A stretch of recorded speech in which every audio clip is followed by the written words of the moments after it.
문재인 대통령이 연일 경제 위기를 거론하면서 철저한 준비를 당부했습니다. 오늘은 긴급재난지원금이 포함된 추경안 국회 통과를 기다리지 말고 대상자들에게 미리 통보해주고 신청을 받으라고 지시했습니다.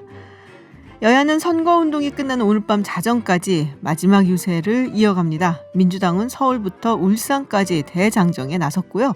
통합당은 수도권을 중심으로 강행군을 펼쳤습니다. 민생당, 정의당 등 군소정당들도 수도권 총력전을 펼치고 있는데요. 국민의당 안철수 대표는 국토 대종주를 마치고 서울 광화문에서 기자회견을 가졌습니다. 총선을 하루 앞두고 코로나19 확진자 조작설, 비닐장갑 음모론 등 가짜뉴스들이 기승을 부리고 있는데요. 잠시 후 서울타임즈에서 전해드리겠습니다. 김지윤의 이브닝쇼 시작합니다. 네, 서울타임즈 시간입니다. 오마이뉴스 박정호 기자, 프레시안 곽지훈 기자와 함께합니다. 어서 오세요. 안녕하십니까? 안녕하세요. 네, 문 대통령이 국무회의에서 재난지원금 대상자들에게 미리 신청을 받으라라고 지시를 했죠. 이걸 좀 신속하게 시행하기 위함이다라고 네, 보여지는데요. 그러니까 재난지원금을 주려면 네. 일단 정부가 예산 편성을 해야 되는데 그게 지금 추가 경정 예산으로 올라가 있습니다. 그래서 그걸 국회가 원래는 의결을 해야 이제 신청을 받아서 지급하는 절차가 있는데 그게 아니라 국회가 의결만 하면 바로 줄 수 있게 미리 신청부터 받아놔라 이런 취지인데요. 문 대통령은 오늘 국무회의에서 코로나19의 어려움을 이겨나가는 국민들께 힘과 위로를 드리기 위해 헌정사상 처음으로 긴급재난지원금 지급을 결정했다면서 네. 신속한 집행을 위해 오늘 예비타당성 조사 면제를 의결하고 총선이 끝나면 곧바로 추경안을 국회에 제출하겠다고 말했습니다. 실제로 오늘 국무회의에서는 이 긴급재난지원금 추진계획이 통과가 됐는데요. 정부는 이 내용을 반영한 9조 원대 2차 추경 예산안을 총선 직후 국회에 제출할 예정입니다. 그래서 문 대통령은 추경안 심의에 걸리는 시간을 뛰어넘어야 한다면서 정부는 국회가 2차 추경안을 상정심의에서 통과할 때까지 기다리지 말고 긴급재난지원금 지급 대상자들에게 미리 통보해주고 신청을 받으라고 지시를 했고요. 지금은 정상적 상황이 아니다. 가장 중요한 것은 속도 이렇게 강조하기도 했습니다. 그렇군요. 아무래도 급하게 좀 필요한 분들이 많으실 테고 또 이런 거는 딱 바로 지금 줘야지 또 되거든요. 네. 이거 뭔가 받아서 우리가 좀 유용하게 쓰겠다라는 생각이 들기 때문에 국회는 사실 5월 말까지는 20대 국회가 있기 때문에 이걸 아마도 처리를 하고 끝나지 않을까 싶은 생각이 좀 드는데요. 네. 자, 시간이 좀 걸리는 것은 사실입니다. 어쨌든. 근데 어제부터 아이돌봄 쿠폰이 한 지급이 됐다. 이게 한 40만 원 정도 되는 건가요? 네, 40만 원씩 예. 되고요. 만 7세 미만의 아동에게 매달 10만 원씩 아동수당이 지급되고 있잖아요. 네. 이 3월을 기준으로 이 아동수당 대상자였던 어린이의 보호자들 아마 안내 문자를 받았을 겁니다. 저도 안내 문자 받았는데요. 받으셨어요? 예, 저 받아서 저도 네. 신청을 했습니다. 어. 이 어머니가, 그러니까 아이 어머니가 출산 당시에 발급받아서 쭉 쓰고 있는 국민행복카드나 아니면 어린이집 보육료가 나가는 아이행복카드 여기에 포인트 40만 원이 들어왔어요. 근데 저는 이 카드가 없어요. 저희 그러니까 집에. 없는 사람은 어떻게 해요? 그래서 기프트 카드 신청해야 됩니다. 아. 복지로 사이트 있지 않습니까? 네네. 거기나 주민센터에 연락해가지고 신청합니다라고 하면 그 주소로 기프트 카드가 온다고 하는데 한 2, 3주 걸린다고 해요. 네. 아직 안 왔습니다. 제가 오면 실물로 보여드리겠습니다. 네, 가지고 와서 여기서 인증 딱 해주세요. 그럼 받으시면. 네. 그래서 이게 그 마트, 그러니까 대형마트나 백화점, 대형 전자상가 이런 데 못 쓰고요. 온라인 쇼핑도 안 되고 그러니까 네. 동네 가게, 동네 가게. 빵집, 뭐 정육점, 동네 마트 이런 데서만 쓸 수가 있는 거예요. 프랜차이즈 빵집 이런 거는 되나요? 그건 될 걸로 알고 있습니다. 어. 왜냐하면 연매출 기준이기 때문에요. 네네. 큰 데는 아니잖아요. 그렇죠. 그렇게 쓸 수가 있고 그럼 만약에 내가 카드가 국민행복카드나 아이행복카드 두 개 있는데 어디에 들어왔지 하는 분들 있잖아요. 두 카드 중에 최근에 사용 이력이 있는 카드에 들어왔다. 이렇게 가장 보시면 최근에 됩니다. 마지막으로 쓴 카드에 그렇습니다. 들어왔다. 포인트 유효기간은 올해 말까지고요. 그러니까 말씀드린 이 포인트가 쓸 수 있는 곳에서 이 카드를 긁게 되면 포인트 먼저 차감이 됩니다. 40만 점이 차감이 되고 그 다음에 그냥 원래 내가 쓰는 네네. 그 금액이 이제 청구가 되는 거죠. 그렇게 먼저 포인트가 쓰게 된다라는 걸 보시면 되겠고요. 그리고 지금 보면 전국의 229개 지자체 중에서 종이 상품권이나 지역 전자화폐로 주겠다라는 곳이 딱 32곳이 있거든요. 네. 뭐 성남, 구리, 과천 이런 데가 있는데요. 여기는 또 주민센터에 신청을 따로 하셔야 됩니다. 그러니까 이런 뭐 불편함이 있겠지만 어쨌든 신청하셔가지고 받으셔야 되고요. 그리고 아이가 7세 미만이라는 게 좀 중요하고 그다음에 지난달에 태어난 아이도 생일로부터 60일 안에 앞으로 아동수당 신청을 받을 수가 있습니다. 아, 그럼 중앙정부에서도 오늘 국무회의에서 의결이 된 게 가족 돌봄 휴가 지원금, 이게 그 코로나로 인해서 부모들이 집에서 자녀를 돌보는 일이 좀 많아지고 길어지고 있기 때문에 이걸 최장 사용 가능 일수 10일까지 확대 지원하기로 했습니다. 그래서 이것을 위한 예산 326억 원여도 이제 오늘 국무회의에서 심의 의결이 됐습니다. 그렇군요. 그리고 이 포인트를 받는 그 지역, 그러니까 내가 서울시에 살고 있다 하면 서울시에서만 쓸 수 있는 거고요. 뭐 속초에 살고 있다 그러면 강원도에서까지 쓸 수가 있는 겁니다. 도까지는 되는 맞습니다. 거고. 광역도나 시 그 기준입니다. 그렇군요. 네. 저희 집이 좀 희한한 곳이라 갖고 약간 이렇게 섞여 있어요. 행정구역이 길 하나 건너면은 서울이 되고 약간 이런 데거든요. 잘 보고서 얘기했는데, 저는 이걸 받는 건 아니지만은 이제 경기도에서 그렇죠. 받는 게 있기 때문에 네네. 신청하셨어요, 곽재용 기자님? 경기도민. 아직 카드가 안 와가지고. 그렇군요. 그 보니까 안 받는다고 체크하는 곳도 있더라고요. 그래요? 예. 실수로라도 체크하지 않도록 조심하십시오. 조심해야 돼. 네. 복지도 사이트 조심하십시오. 네. 자, 북한이 오늘 또 발사체를 동해상으로 발사했습니다. 선거 때 되면 사실은 이런 일들이 많이 일어나기 때문에 굉장히 놀라운 건 아닌데, 자, 뭐 국방부 발표가 있나요? 예, 오늘 합동참모본부가 발표를 했는데요. 북한이 오늘 아침 강원도 문천 일대에서 동해상으로 단거리 순항미사일로 추정되는 발사체 수발을 발사했다고 밝혔습니다. 또 오늘 오전에는 북한에서 공군기 활동도 있었는데요. 이 군 당국은 순항미사일 외에 북한 수호위 계열 전투기가 원산 일대에서 공대지 로켓을 발사한 걸로 파악하고 있습니다. 물론 내일이 총선이기도 하지만 사실 이제 내일은 북한에서는 아주 크게 기리는 그렇죠. 고 김일성 주석 생일, 그쪽에서는 태양절이라고 하는데 그것을 앞둔 이 훈련의 일환이 아닐까, 이런 그 무게를 좀 두고 있습니다. 왜냐하면 실제로 지난 2017년에 이 태양절 열병식에서 이 순항미사일을 공개했고 이걸 한 2달 있다가 시험 발사한 전례가 있거든요. 그래서 군 당국은 이 태양절을 앞둔 군사훈련 일할 가능성에 무게를 두고 분석 중인 걸로 알려졌고요. 뭐 근데 또 남한 총선을 앞두고 이제 일종의 무력 시위, 뭐 좀 자신들의 존재감을 과시하는 뭐 그럴 가능성도 염두에 두고 현재 그 한미 군 당국이 분석 중인 걸로 전해졌습니다. 네. 자, 총선 얘기를 안 할 수가 없습니다. 바로 이제 내일인데요. 물론 사전 투표를 하신 분들도 계시지만은 지금 이제 방송 3사가 항상 이게 출구 조사를 함께 하거든요. 그래서 굉장히 정확하게 나오는 편이에요. 네. 근데 이게 6시가 딱 되면 탁 하고 터지고 각 당사의 표정 막 이런 게 나오고 하는데 6시 15분에 발표가 된다고요. 네. 맞습니다. 어제 저희가 얘기 나눴잖아요. 네. 자가격리자들 투표 때문에 이 출구조사가 6시인데 6시 이후에 투표하는 자가격리자들 그 영향받는 거 아닌가라고 얘기했잖아요. 네. 그래서 7시 얘기도 제가 했었는데 7시는 아니었고요. 6시 15분에 출구조사가 발표가 됩니다. 조금 15분 늦춰졌죠. 네. 그래서 뭐 보면은 그동안 방송협회와 지상파 3사가 계속 해왔고요. 이번에는 전국 2,321개 투표소에서 투표자 약 51만 명을 대상으로 출구조사를 진행을 합니다. 전국 투표소가 14,330개니까 7분의 1 정도 그 투표소에서 조사를 하는 거고요.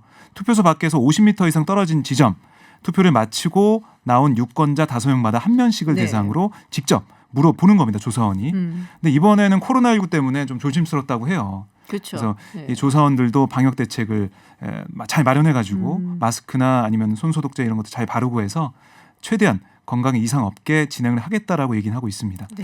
근데 이번 총선 같은 경우에는 사실 사전 투표율이 굉장히 높았는데 사전 투표는 이제 출구 조사를 못 하게 돼 있거든요. 그렇죠. 맞아요. 그래서 지금 사전 투표율이 거의 26, 27% 정도가 나왔는데 보통 투표율을 한 60% 정도로 생각하면 거의 절반 가까이가 이미 사전 투표를 해서 그 출구 조사 결과를 볼 때 이제 좀 실제 결과와는 좀 오차가 있을 수 있다. 좀 이런 점은 감안하셔야 될 것 같습니다. 투표율이 그거보다는 좀 더 나오지 않을까 생각은 좀 들긴 60%는 하는데. 넘을 것 같아요. 근데 뭐 그런 것도 있어요. 그게 많이들 하셨지만은 어떻게 보면은 그러니까 인구별로 좀 이렇게 그 구조별로 쏠린 세대라든지 뭐 그런 게 있거든요.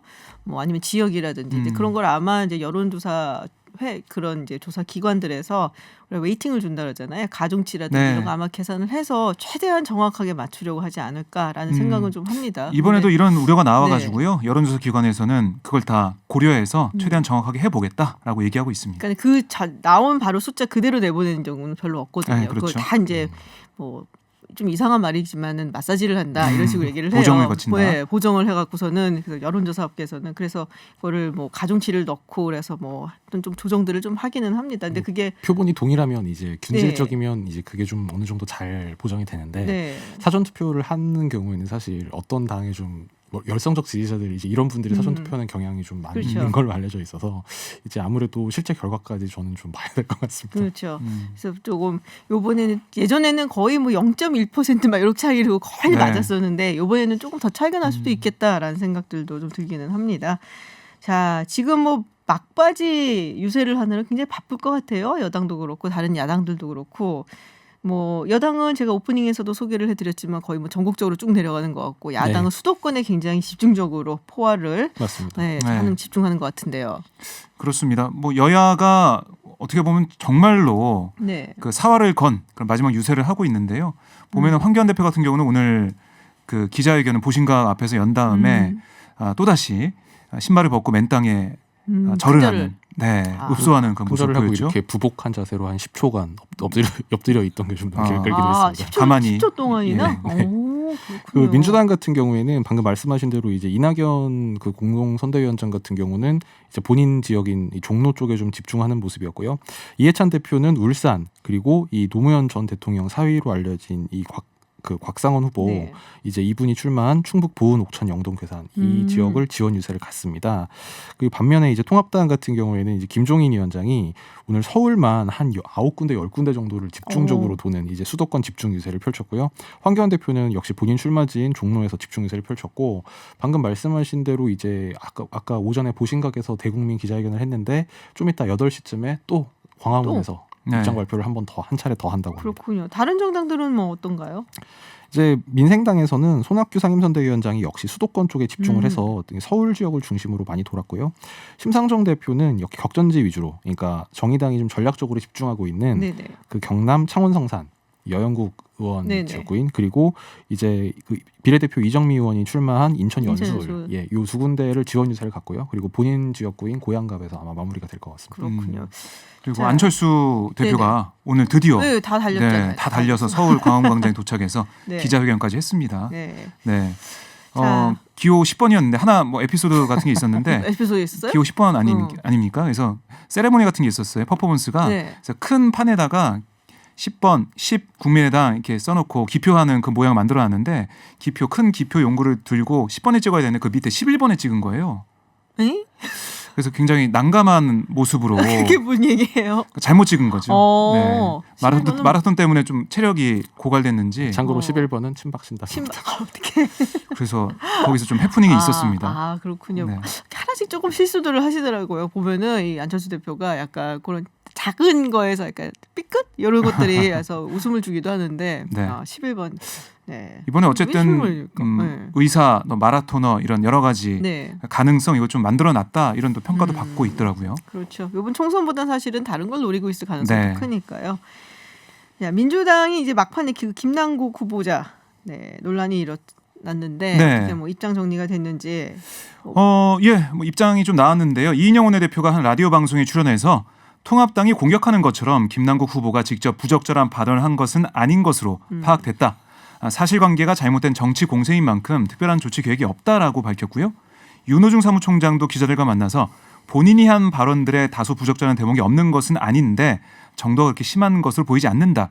어느 정도는 해명이 된 것으로 봐야 한다라고 밝혔습니다. 근데 이게 통합당에서는 굉장히 공세를 세게 하고 있고요. 오늘 뭐 황교안, 김종인 그리고 박형준, 신세돈 위원장까지 나서서 이 사태를 언급하면서 이제 공세를 끌어올렸고 네. 사실 범진보 진영에서 정의당도 오늘 선대위 대변인 논평을 내서 이 김 후보가 출연했던 해당 방송에서 여성 사진을 두고 신체 부위를 노골적으로 품평하고 여성 인종을 들먹이며 싸잡아 성적으로 대상화하는 발언이 오갔다. 또 김 후보자도 해당 방송에서 여성 사진을 놓고 외모를 평가하며 한 달 뒤에 결혼을 결심할 수도 있다고 언급하는 등 성희롱 발언들에 참여하고 동조했다 이렇게 비판하면서 특히 민주당에 대해서 이런 사안을 두고도 별일 아닌 것 취급하며 어물쩍 넘어가려는 태도는 오만함에 젖어 있다 이렇게 비난했습니다. 그렇군요. 뭐 글쎄 이건 뭐 할 말은 별로 없어요 저는. 이게 무슨 뭐 이런 방송이 있구나 요번에 처음 알았기 때문에 저는 알겠습니다. 한 가지만 더 이야기를 해보죠. 차명진 후보가 지금 재론되는 거 있는데 안 된다며요? 예, 지금 좀 전에 법원에서 가처분 신청에 네. 대한 결정이 나왔는데요. 그러니까 차명진 후보가 결과적으로 얘기하면 통합당 소속 총선 후보로 지금 총선을 완주를 하게 됐습니다. 법원 결정이 나왔는데 이제 차명진 후보, 그러니까 그 가처분 신청 용어에서는 뭐 피고인, 청구인 이런 용어를 안 쓰고 채권자, 채무자라는 용어를 쓰는데요. 이 채권자인 차명진 의원이 신청한 가처분 신청 소송에 대해서 본안 판결 때까지, 그러니까 이 자기에 대한 제명 처분이 무효라고 이차하 전 의원이 소송을 제기한 게 있는데 그 소송에 대한 그 본래 판결이 나올 때까지 제명의 효력을 정지한다. 그러니까 결국에는 후보로 총선을 뛸 수는 있다. 네, 그렇습니다. 이제 법원 요지는 보면 이제 원래 그 당원에 대한 제명은 당헌상 중앙윤리위원회가 의결을 해야 되는데 윤리위원회 회의를 열지 않아서 절차에 하자가 있다, 이런 취지였습니다. 그러니까 사실 이게 지적이 됐어요. 기자들이 지적했거든요. 박형준 위원장한테. 박형준 위원장은 우리가 검토해봤더니 문제 없다라고 최고위 열어서 제명을 한 건데요. 네. 이런 결정이 나왔네요. 그러면은 여기서 통합당 측에서는 문제가 없다고 하는데 법원에서는 문제가 있다고 본 거예요? 그렇죠. 통합당 자체적으로 검토해봤는데 괜찮다고 생각한 거죠. 네. 근데 법원이 이렇게 판단했으니까요. 이거는 어쩔 수가 없는 거죠, 지금. 다시 따져봐야 되는데 어쨌든 차명진 후보는 자신의 SNS에 오 나의 하나님, 제 가처분 신청이 인용됐답니다. 저는 정식으로 미래통합당 후보입니다. 빨리 주변에 알려주세요. 이렇게 적었습니다. 그렇군요. 네, 내일까지 그러면 뛰시는 걸로. 자, 총선 앞두고 뭐 여러 가지 뉴스들이 나오는데 지금 뭐 코로나 관련해서 좀 가짜 뉴스다라는 얘기가 나오고 있어요. 통합당의 김종인 총괄 선대대책위원장이 그 이야기가 사실은 저도 SNS나 인터넷에서 도는 걸 보기는 했었거든요. 방역 당국 그리고 의사협회도 사실이 아니다라고 얘기를 했는데 지금 총선까지 확진자 수를 줄이기 위해서 지금 숨기고 있다. 뭐 이런 류의 인터뷰가 어디 나왔다. 근데 이게 사실은 뭐 보도도 나왔고 의혹 제기가 있어서 보도가 나오고 방역 당국도 다 해명했어요. 일단은 된 줄 알았는데 오늘 김종인 이 총괄선대 위원장이 얘기하는 거 보고 그래서 기자들도 좀 깜짝 놀랐습니다. 이 얘기를 왜 했을까? 정말 이걸 믿는 건가라는 생각이 들었는데 왜 했을 것 같아요?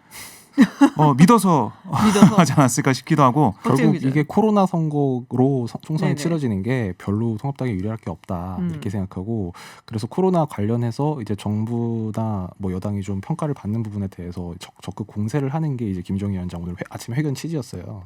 그러면서 동시에 이제 선거를 좀 조국 선거로 바꾸려고 하는 이제 그런 취지의 회견이었는데 이제 그 과정에서 좀 무리한 사례를 든 걸로 보입니다. 그러니까 이게 뭐냐면 총선거 다가오자 의심 증상이 있어도 엑스레이로 폐렴이 확인돼야 코로나 검사를 할 수 있게 만들었다. 그러니까 총선까지는 좀 검사를 안 해서 확진자 줄이겠다 이런 정부의 어떻게 보면 음모 그런 전략이다라고 지적한 거거든요. 네네. 근데 방역 당국은 사실이 아니고 그러니까 엑스레이로 폐렴이 확인돼야 이 부분이 뭐냐면 기존 대응 지침에는 의사 소견에 따라 코로나19가 의심되는 자 이렇게 조사 대상을 규정했는데 개정된 지침에는 의사의 소견에 따라 여기는 똑같죠. 그 뒤에 원인 미상 폐렴 등 코로나19가 의심되는 자라고 규정했어요. 그러니까 원인 미상 폐렴 등이 들어간 거죠. 추가된 거죠. 그러니까 방역 당국은 이게 폐렴이 있어야만 검사하자는 게 아니고 예를 든 거다 그냥. 폐렴 등 그런 여러 가지 의심되는 그런 증상이 있으면 한다 이렇게 얘기한 거거든요. 근데 그 이후에도 정부에서 의료진들이 뭐 검사하자고 한 걸 우린 못하겠다 한 적이 없다는 거죠.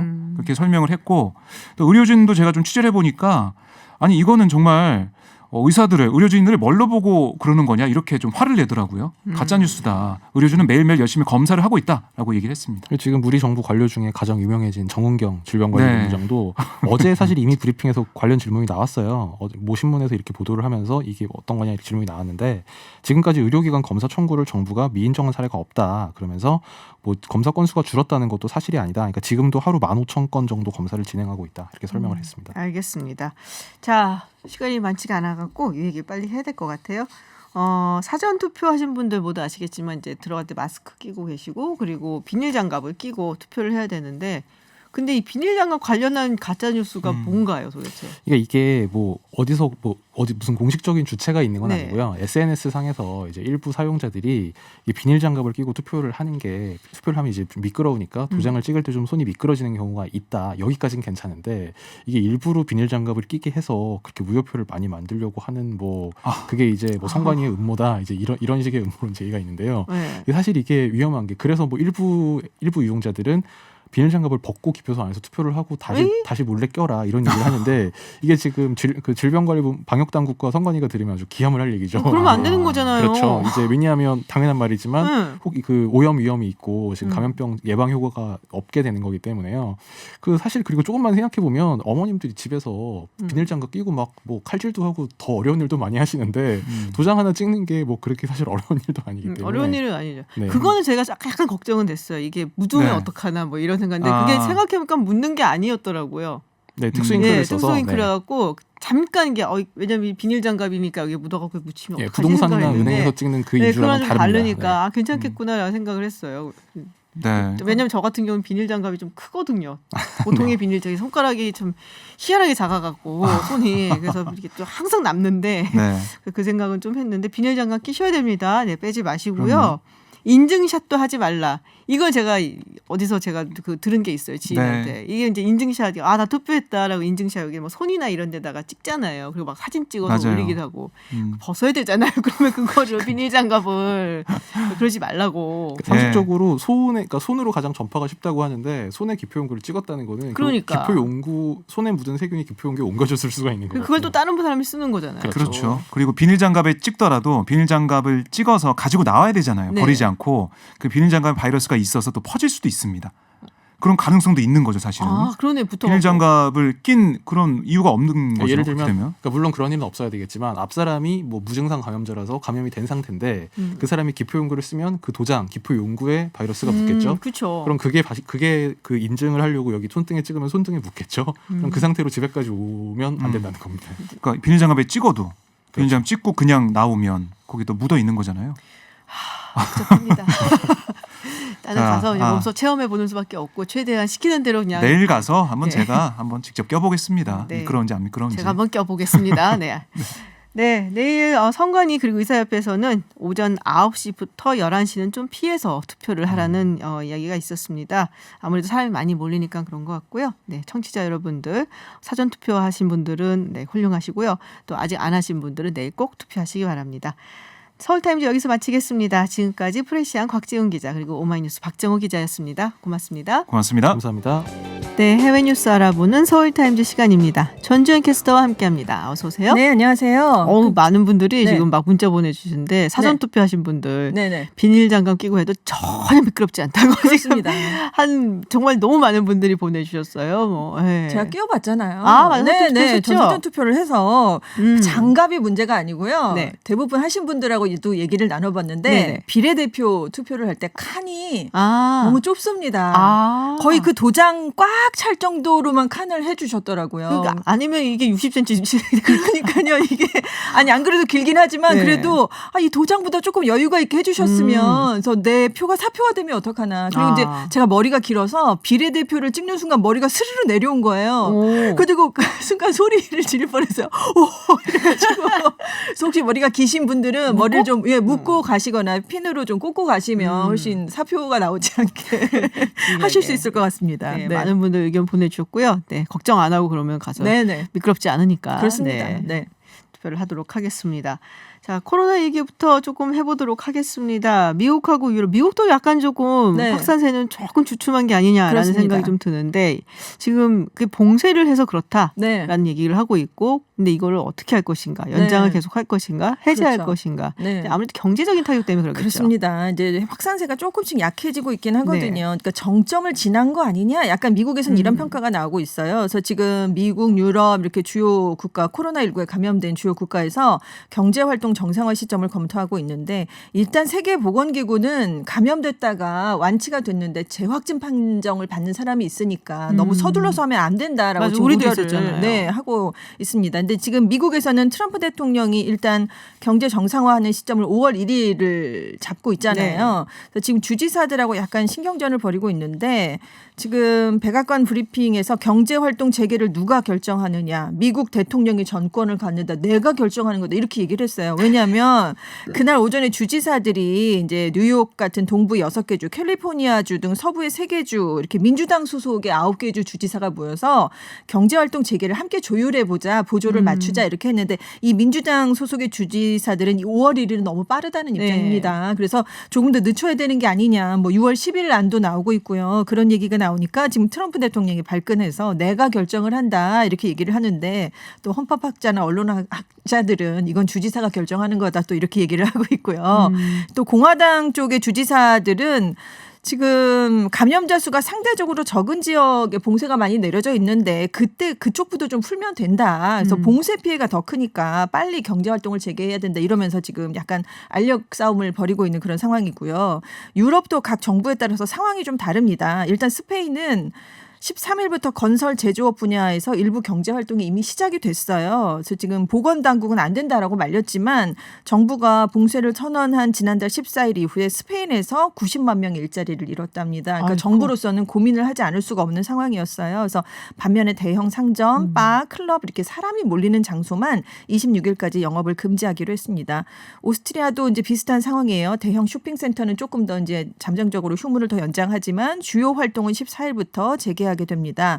하지만 프랑스는 지금 상황이 더 심각하거든요. 네. 그래서 마크롱 대통령이 5월 11일까지로 국가 봉쇄령을 더 연장했습니다. 그리고 영국도 지금 상황이 안 좋으니까 라브 외무부 장관이 다음 달 7일까지로 봉쇄 기간을 늘릴 것 같다라는 언론 보도가 지금 슬슬 나오고 있고요. 이탈리아도 봉쇄령을 5월 3일까지 연장을 했습니다. 그래서 지금 유럽연합 측에서 좀 회원국들의 입장을 좀 조율을 해볼 상황이에요. 그래서 다음 주에 회원국 간의 봉쇄령 완화 시점을 조율한다고 합니다. 그렇군요. 이거 완화를 하게 되면 또 유럽은 schengen 조약 때문에 네. 이렇게 왔다 갔다 해야 국경을 되니까요. 또 열어놓고 있으니까 그런 부분도 좀 조율을 해야 될 거고 미국 같은 경우는 지금 가장 타격을 많이 입은 곳들이 다 민주당 지역이에요. 사실. 네. 공화당 지역은 이렇게 널찍널찍하고 그렇죠. 약간 좀 시골 쪽이 많고 네. 그러다 보니까 덜 타격을 입었거든요. 그래서 네, 그러니까 이제 트럼프 대통령하고 그 네. 민주당 주지사들하고 안 좋을 수밖에 없는 그렇습니다. 네, 그런 상황이긴 합니다.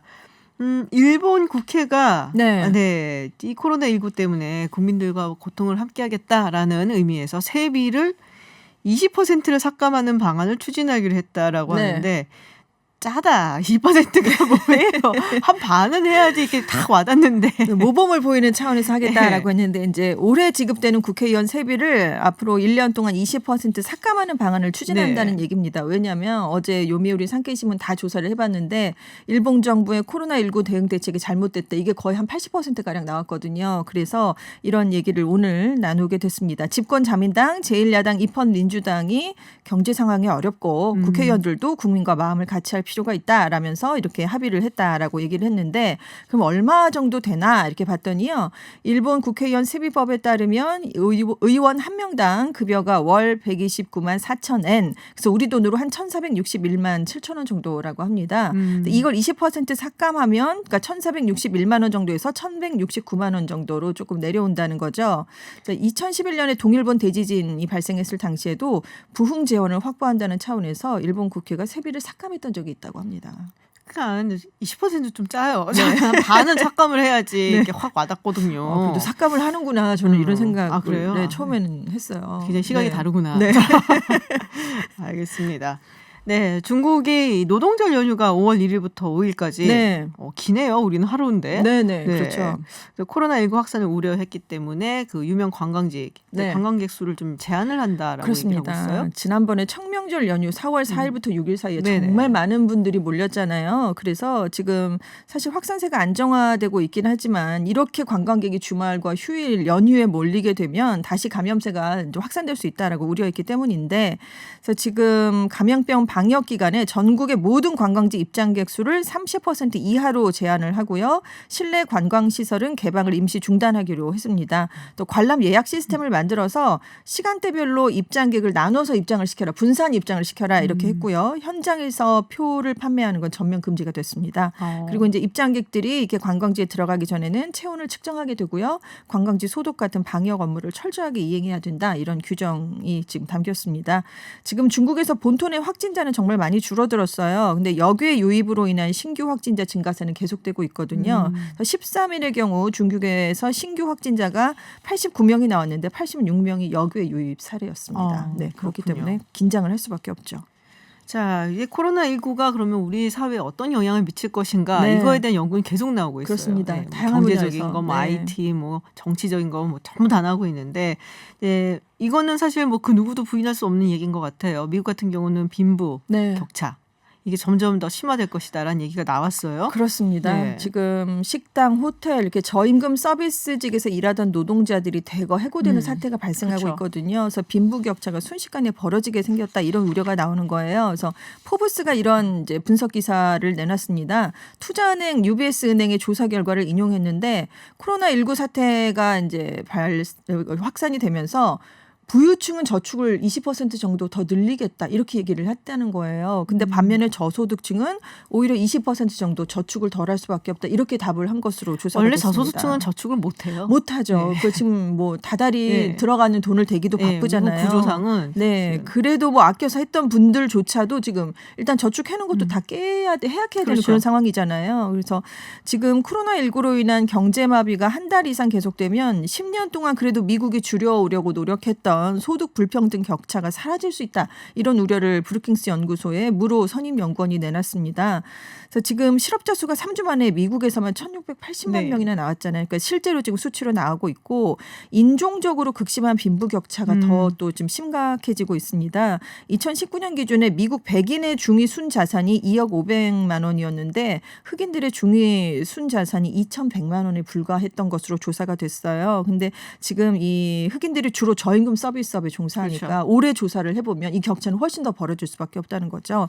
근데 문제는 이렇게 경제로만 끝나는 게 아니라 경제적인 격차가 보건 상황에 영향을 끼친다는 점입니다. 그래서 지금 뉴욕의 경우는 흑인들의 코로나 사망률이 백인의 2배에 달하고 있는데 저임금 서비스업에 종사를 하다 보니까 대면 접촉이 많아요. 그리고 의료 혜택을 받을 수 있는 돈이 없는데 더군다나 이제 집이 좀 좁은 곳에 사는 분들이 많기 때문에 코로나19가 가족들 간에 확산될 가능성이 더 크다고 합니다. 항상 이런 식의 뭐 질병이든 전쟁이든 이런 일이 일어나게 되면은 네. 뭔가 사회적으로 크게 변화가 있고 네네. 특히 이게 이제 질병에서 경제적인 어떤 쇼크로 이어지는 상황이잖아요. 네. 그러다 보면은 거기서 저소득층이라든지 좀 사회 취약계층이 네. 훨씬 더 타격이 심해요. 그렇습니다. 그래서 예전에 대공황 때에도 사실 네. 그 당시에 뭐 여성이라든지 또 이민자라든지 네. 또 유색인종 특히 흑인들 그렇죠. 그 당시에 흑인들이 뭐 전부 다 남부에 살다가 네네. 이제 막 이제 올라왔어요. 북부 동북부 네. 쪽으로 공장지대로 많이 가고 1차 세계 대전이 터지고 막 이러니까는 네네. 그때 군수공장 돌아가고 그렇습니다. 하니까.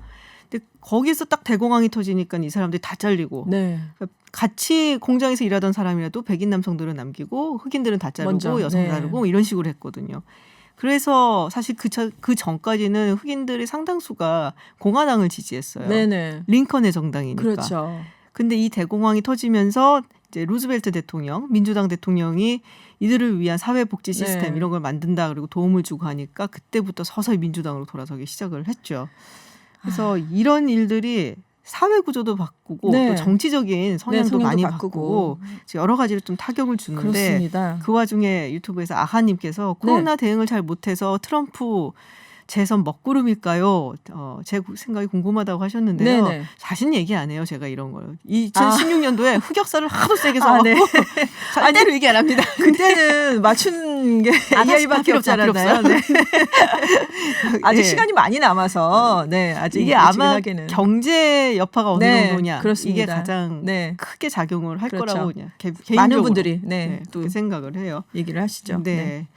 자, 다음 이야기 하나 해보겠습니다. 이게 무슨 얘기인가 했는데 네. 식당의 영업 제한 조치. 네. 그러면은 식당들이 뭐 우유나 계란 같은 거를 이제 다 네네. 대량 폐기하게 되면서 그렇습니다. 이게 좀 많이 남아돌게 되고 또 폐기하게 되는데 네. 또 밀가루는 또 사용량이 늘어났다. 그렇습니다. 왜냐하면 이제 집에서 네. 자택에서 이제 대기 명령에 계신 분들이 거의 미국인들의 90%에 해당하니까 네네. 그럼 우리처럼 집에서 밥을 해 먹어야 되는 상황이 발생한 거죠. 그러니까 아. 밖에 나가서 빵을 사오는 게 아니라 뭐 집에서 뭐 밀가루로 음식을 만들어 먹고 식료품은 갈 수 있지 않나요? 사러? 그렇지만 이제 그게 불안하신 분들도 아. 있을 수 있고요. 그리고 밀가루랑 이스트 소비가 그래서 많이 증가한 것으로 나타났습니다. 그리고 그렇군요. 눈여겨볼 게 오렌지 주스 판매량이 작년 대비 38%나 증가했어요. 그래서 오렌지 주스 선물 가격이 최근 몇 주 새에 급등을 했습니다. 그래서 왜 그런가 봤더니 코로나19로 면역력을 증가시키는데 좋은 음식을 찾는 소비자가 늘면서 비타민 C가 많겠지라고 네네. 생각을 하시면서 오렌지 주스를 사는 분들이 많이 늘어났다고 합니다. 아, 얼마 전에 그것도 있었는데요. 뭐 네. 레몬 챌린지인가요? 네, 레몬이 또 뭐 좋다. 아, 네, 네네네. 그 비타민 C 얘기를 하시는 네. 기억이 있는데 레몬을 막 쌓아놓고 이렇게 네, 먹고. 그렇긴 하는데 지금 사실 오렌지 주스 안에는 설탕이 당분이 아, 맞아. 설탕이 많이 굉장히 높은데 네. 이걸 맘 놓고 드시면 이게 또 건강에 안 좋지 않을까 약간 걱정도 그렇군요. 되고요. 근데 이렇게 많이들 폐기하고 달걀이라든지 이런 거 그러면은 또 닭을 또 키우는 농가나 이런 데서 힘들겠어요. 그렇죠. 네. 지금 근데 문제는 닭이 알을 낳아도 이거를 운반해 줄 수 있는 분들이 많지 않다는 점에서도 문제가 되고 있거든요. 그래서 지금 수확을 하려도 미국 캘리포니아에서 뭐 오렌지를 수확하려도 그 수확할 수 있는 사람이 없을 수 있고, 네, 가난한 나라에서도 지금 농산물은 다 잘하고 있는데 네. 그걸 베러 갈 사람이 없는 거죠. 아. 그리고 이걸 운반해 줄 사람도 지금 다 이동 제한령이 지금 묶여 있으니까요. 그래서 지금 이것 때문에 더 식량난이 오히려, 그러니까 식량이 부족한 건 아닌데 이 공급 유통에 문제가 있다 이런 얘기가 나오고 있습니다. 참 여러 가지로 영향을 받습니다. 네. 네. 해외 뉴스 알아보는 서울타임즈 여기서 마치겠습니다. 지금까지 전주현 외신캐스터였습니다. 감사합니다. 네, 전 잠시 후 7시 김지윤의 픽으로 돌아오겠습니다.